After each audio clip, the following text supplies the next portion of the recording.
Hello friends, welcome to Code Mechanic. आज अपना topic है कंप्यूटर नेटवर्क्स के ओएसआई मॉडल का फिजिकल लेयर। तो आज अपन फिजिकल लेयर के बारे में पूरा देखेंगे करेंगे। उसके बाद फिजिकल लेयर में जो कंपोनेंट्स है फिजिकल लेयर के वो सारे देखेंगे। आज अपन फिजिकल लेयर को पक्का कर लेंगे और चलिए शुरू करते हैं फिर। तो ओएसआई मॉडल अपन को पता है, ओपन सिस्टम इंटरकनेक्शन इसकी ओएसआई की फुल फॉर्म होती है। इसमें 7 लेयर्स होती हैं। उन 7 लेयर्स को के थ्रू डेटा पास होता है जब भी हमारा एक कंप्यूटर दूसरे कंप्यूटर से इंटरकनेक्ट करता है। उसमें लेयर्स होती हैं application layer, presentation layer, session layer, transport layer, network layer, data link layer, physical layer. तो आज अपन फिजिकल लेयर देखेंगे। तो फिजिकल लेयर अपन देखें अगर तो पहली लेयर बोल सकते हैं इसे। यहीं से हमारे जो भी हमारा लैपटॉप है या कोई भी हमारा डिवाइस है, कंप्यूटर है, उसमें जो डेटा एंटर होगा वो इसी लेयर के थ्रू होगा हम तक पहुंचने से पहले। तो यहाँ पे अपन देखते हैं physical layer is first layer of the OSI model. ठीक है, ओएसआई मॉडल की ये फर्स्ट लेयर है। उसके नेक्स्ट आता है data is transferred through electrical और ऑप्टिकल इंटरफेसेस। मतलब जो भी हम कोई ईथरनेट वगैरह अपने कंप्यूटर में लगा रहे हैं, या आपने पुराने टाइम पे टीवी देखे होंगे उसमें डीटीएच होता था। तो उसमें डीटीएच में डिश के पैनल से या कोई भी हमारा सर्विस प्रोवाइडर है वहाँ से एक केबल आता था, वो हमारे डीटीएच में लग जाता था। डीटीएच जो सेटअप बॉक्स में लग जाता था, उस सेटअप बॉक्स में जो वायर लगा उस वायर में इलेक्ट्रिकल सिग्नल ही पास हो रहा था। तो वो भी अपना फिजिकल लेयर हो गया एक तरीके से। उसके बाद इसके लिए जो प्रोटोकॉल होता है ईथरनेट का IEEE प्रोटोकॉल को फॉलो करती है ये लेयर। ये इसके जो कंपोनेंट होते हैं वो कंपोनेंट होते हैं ये cables, repeaters, hubs etcetera, leads and all they comes under this layer, physical layer. तो अब अपन ये जो इसके कंपोनेंट हैं, ये मेन कंपोनेंट ये तीन ही हैं, केबल्स, रिपीटर्स और हब्स। बाकी और भी होते हैं जैसे कि ब्रिजेस, स्विचेस, राउटर्स, मोडेम्स, वो सब देखेंगे। वो सिर्फ फिजिकल लेयर में नहीं आते, उनमें कहीं ना कहीं डेटा लिंक लेयर और नेटवर्क लेयर के डिवाइस होते हैं वो। बट ये तीन जो हैं ये लेयर 1 यानी कि सिर्फ फिजिकल डिवाइस हैं, फिजिकल लेयर के ही डिवाइस हैं तीनों। वहीं पे अगर अपन बात करें ब्रिजेस और स्विचेस की, तो उनमें फिजिकल लेयर और डेटा लिंक लेयर दोनों का कॉन्सेप्ट आता है। फिर अगर राउटर की बात करें तो वो कहीं ना कहीं आईपी एड्रेस पे काम करता है, तो वो नेटवर्क को भी थोड़ा बहुत यूज़ करता है, नेटवर्क लेयर भी उसमें इंक्लूडेड है। तो अपन अब देखेंगे जो प्योरली फिजिकल लेयर के डिवाइस हैं, जैसे कि सबसे पहले अपन बात करते हैं केबल के बारे में। तो केबल्स क्या होते हैं? जो मैंने अभी आपको बताया कि हमारे सर्विस प्रोवाइडर से सेटअप बॉक्स तक जो केबल आ रहा था वो भी केबल था, या हम घर में इंटरनेट चलाते हैं ब्रॉडबैंड के थ्रू, वो भी वायर के थ्रू हमारे घर तक आता है। तो वो सारे केबल्स के बारे में अपन आज देखेंगे। तो ये बहुत सबसे पुराना मेथड है केबल से डेटा ट्रांसफ़र करने का। जब तक हमारे पास वायरलेस टेक्नोलॉजी नहीं थी तभी भी हम केबल के थ्रू ही डेटा ट्रांसफ़र कर रहे थे। आपने पहले देखा होगा, पहले के ज़माने में मोस्टली लोग इथरनेट ही यूज़ करते थे। बट आज राउटर्स लग गए, वाईफाई लग गए, तो अब थोड़ा ये ओल्ड हो गया। बट लॉन्ग लॉन्ग डिस्टेंस के लिए आज भी केबल से यूज़ होते हैं। अब बेसिकली अपन ने केबल 3 तरीके के सुपरफिशियल अगर अपन इसे कैटेगराइज करें तो ये 3 तरीके के केबल होते हैं। सबसे पहला होता है unshielded twisted pair of cable. तो इसमें देखो, इसी ये वाला जो केबल होता है ये होता है। आपने कई बार देखा होगा कहीं पे रोड साइड में लोगों को बैठे हुए वो इन्हें काट काट के जोड़ते रहते हैं। बहुत सारे वायर होते हैं, हमें देख के लगता है यार ये कैसे मैनेज कर रहे हैं इतने सारे वायर्स के साथ। तो इसमें दो दो के पेयर हैं। देखो ये पेयर और ये दो पेयर आपस में ट्विस्टेड हैं, और फिर ओवरऑल एक मोटे वायर के अंदर ये जा रहे हैं केसिंग के अंदर। तो ये एक वायर सिर्फ वन साइड ही ट्रांसफ़र कर सकता है डेटा, ठीक है, दूसरा वायर दूसरी साइड में। मतलब अगर इसमें इधर से इधर जा रहा है तो दूसरे वायर में इधर से इधर चला जाएगा। और ये इस तरीके से मल्टीपल मैसेजेस को एक टाइम पे भेजने के लिए हम ये 4-5 केबल या इससे ज़्यादा भी हो सकते हैं उसके लिए यूज़ करते हैं। ठीक है, अभी अपन बात करेंगे उसके बारे में कि ये 1 वे होता है क्या 2 वे होता है। नेक्स्ट आते हैं कोएक्सियल केबल्स।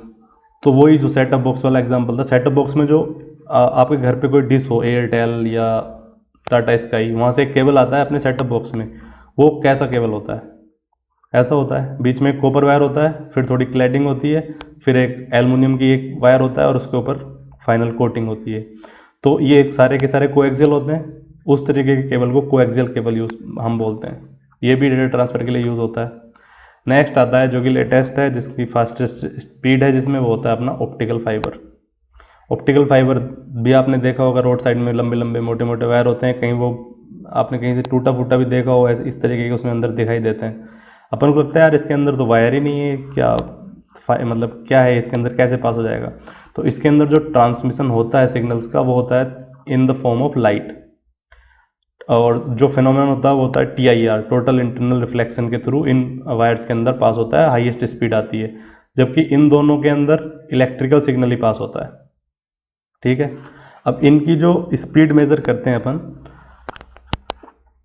इनका जो स्पीड मेजर करते हैं वो देखें तो सबसे इन दोनों की स्पीड कम है और इसकी स्पीड ज़्यादा है, और इसकी सबसे कम है कोएक्सियल वाले की। ठीक है, और इनकी स्पीड को या इन्हें इनका नोमेनक्लेचर अपन ऐसे लिखते हैं, जैसे कि ये 10 बेस टी है।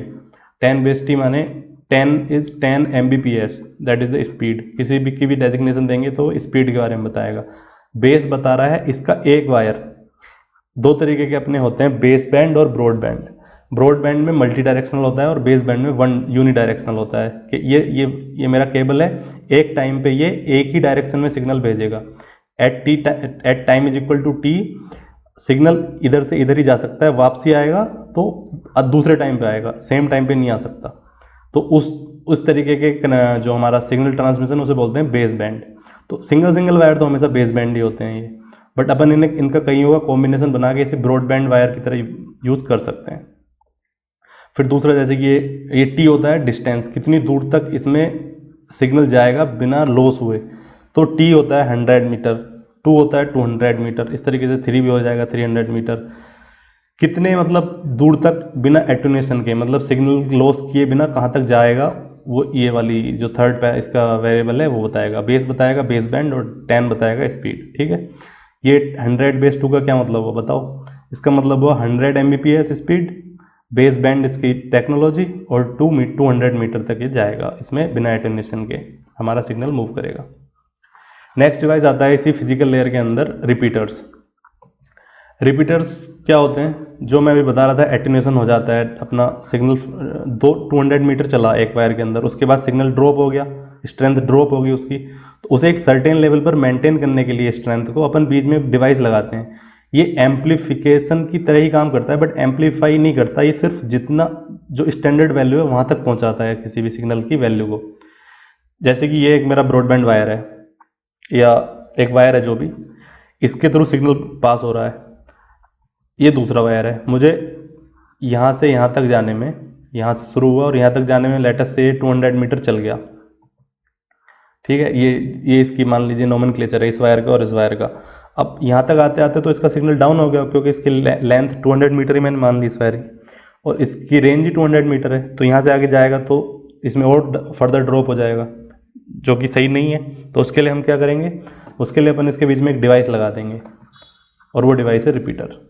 रिपीटर क्या करेगा, मान लीजिए यहाँ से एक सिग्नल चला, कुछ उसकी स्ट्रेंथ है, यहाँ तक आते आते डाउन हो गई स्ट्रेंथ, फिर रिपीटर उसकी स्ट्रेंथ को वापस वहीं पहुँचाएगा, फिर ये डाउन हो जाएगी, इसके आगे फिर से रिपीटर लगाएंगे। ये देखिए, ये मेरा सिग्नल कुछ एक इनिशियल वैल्यू के साथ यहाँ से चला, उसके बाद एटेन्यूएशन होता गया, यहाँ तक आते आते हमने दूसरा डिवाइस लगा दिया रिपीटर। रिपीटर इसको एम्पलीफाई कर देगा स्टैंडर्ड वैल्यू तक, फिर यहाँ से बात फिर से उस लाइन में गया, अगली लाइन में इस वाली में गया ये, तो फिर से डाउन होता चला जाएगा। इस तरीके से रिपीटर दूसरा लगा देंगे तो फिर ऊपर चला जाएगा, इस तरीके से अपना डेटा ट्रांसफर हो जाएगा विदाउट लॉस। ठीक है, अब रिपीटर्स के बारे में कुछ बातें, जैसे कि ये 2 पोर्ट डिवाइस है, पोर्ट 1 यहाँ पे होगा, पोर्ट 2 यहाँ पे होगा, सिर्फ 2 लाइंस के बीच में एक लगेगा ये, तो इसमें सिर्फ 2 ही पोर्ट होंगे।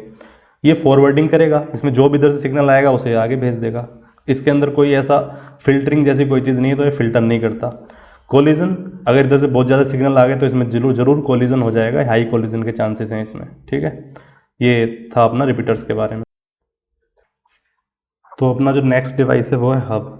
हब भी उसके जैसा ही होता है जो अपना पिछला भी अपन ने पढ़ा है, रिपीटर्स, बट रिपीटर्स में 2 पोर्ट होते हैं और हब में मल्टी पोर्ट होते हैं। तो ये भी एक काइंड ऑफ रिपीटर है, बट इसमें जो फॉरवर्ड लाइन जाएंगी वो एक से ज़्यादा जा सकती हैं। ठीक है, और इसमें जितनी भी लाइन कनेक्टेड होंगी वो सही से कनेक्टेड हैं या नहीं है, उसके लिए ब्लिंकर्स दिए होते हैं। अपन ब्लिंकर्स को चेक करके देख सकते हैं कि इस लाइन में डेटा का फ्लो सही से हो पा रहा है या नहीं हो पा रहा। तो अपन देखें, ये हब है, ये एक डिवाइस है हब। इसमें लेटेस्ट से इधर से कोई बस जो कनेक्टेड है और आ रहा है इन्फॉर्मेशन, और इधर 3 डायरेक्शन में भेज रहा है। ठीक है। तो ये भी रिपीटर वाला काम करेगा। क्या रिपीटर वाला काम क्या था? सिग्नल को एम्पलीफाई करना या सिग्नल को वापस उसी स्टेज पे पहुंचाना जो उसकी इनिशियल वैल्यू थी। ये काम करेगा हमारा हब भी, ठीक है। तो यहाँ से ये हब का हो गया। अब दिखने में हब कैसा लगता है? लगभग स्विचेस भी वैसे लगते हैं दिखने में हब के जैसे ही, बट ये हब है। हब का फोटो यहाँ पे ब्लिंकर्स हैं, ये ब्लिंक करते रहते हैं यहाँ पे जब हम इसमें अपना एक केबल लगा देते हैं, ठीक है। इसके बारे में कुछ बातें, जैसे कि ये मल्टीपोर्ट डिवाइस है, लेयर 1 का डिवाइस है, माने कि फिजिकल लेयर का डिवाइस है। चांसेस ऑफ कोलिजन इसमें भी हाई हैं क्योंकि इसमें कोई मेमोरी नहीं है। फिल्टरिंग ये नहीं करता, जो भी मैसेज आएगा सबको भेज देगा। फॉरवर्डिंग ये करता है, जो भी मैसेज आएगा सबको भेज देता है, ठीक है। तो ये था हब, यही 3 डिवाइस थे फिजिकल लेयर के। अब आगे अपन नेक्स्ट वीडियो में देखेंगे डाटा लिंक लेयर और उसके डिवाइसेस। तब तक के लिए टेक केयर, बाय।